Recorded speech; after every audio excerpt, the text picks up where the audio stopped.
Hi there, folks. Alison Thewliss is the Scottish National Party Member of Parliament for Glasgow Central. She stood up in Prime Minister's questions today and asked the Prime Minister to intervene regarding the immigration status of one of her constituents. And let's just see how this unfolded. Alison Thewliss. Thank you, Mr. Speaker. My constituent, Mariam Amiri, came to the UK from Afghanistan on a spousal visa back in 2016. The Home Office have just refused her renewal and advised she should return to Afghanistan. Mariam is an educator, due to start a university course in September. She's a valued community activist. She's a vocal opponent of the Taliban. She is married to a man who worked for British forces, and her family is currently being persecuted in Afghanistan. She's been trying to get them here since Afghanistan fell. Can the Prime Minister think of any barriers or hardships Mariam might face in returning to a country where there is not even any means of applying for a visa? And will he personally intervene, as the Immigration Minister is yet to reply to me, despite raising this 3 weeks ago? Prime Minister. Mr. Speaker, obviously it wouldn't be appropriate for me to comment on an individual's visa case, but I will ensure that the Honourable Lady gets a response from the Home Office with regard to that particular case. Len Saxby. We can see what Alison Thewliss thought of that response. I think she called it pathetic.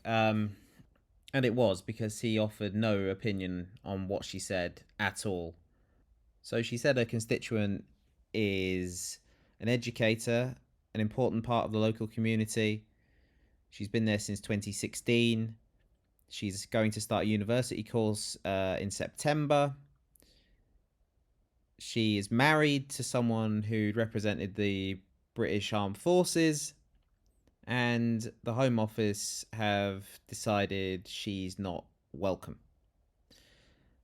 And she's written to the Immigration Minister, Robert Jenrick, and he's not responded to her since she wrote to him 3 weeks ago. And this is why the Scottish National Party want to be independent of this complete shit show. There is no way the Home Office should come to the conclusion that lady should be deported back to Afghanistan, where the Taliban rule and women's rights are basically a thing of the past. What limited women's rights existed during the occupation of Afghanistan are gone. And of course, an opponent of the Taliban, an outspoken opponent of the Taliban, it's simply not appropriate to send this lady back to Afghanistan. On many levels. And there's no means now to reapply for a visa from Afghanistan to the United Kingdom. So somebody from this government has to intervene here.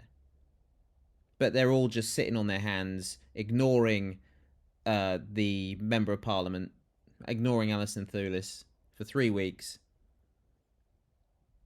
And Rishi Sunak says, it's not right for me to comment on a visa. Well, why not? Why can't you say, yeah, that doesn't sound right?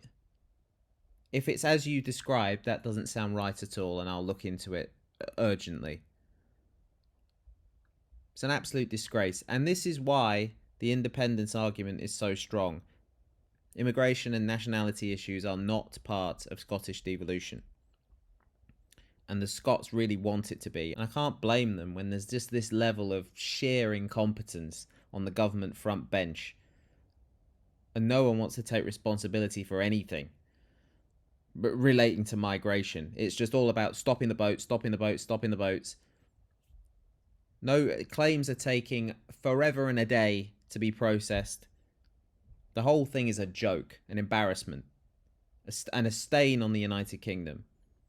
And that's why the Scottish National Party and a portion of the Scottish population want out. Because they just have to look on. All they can do is watch as the government does nothing for this woman. Now, legally, I'm sure she'd be fine if she went down the human rights route. But the point is, she shouldn't have to. It's adding absurd amounts of stress to people's lives. This hand-sitting and incompetence. Nobody in her situation need be dragged through the courts. Thank you for watching.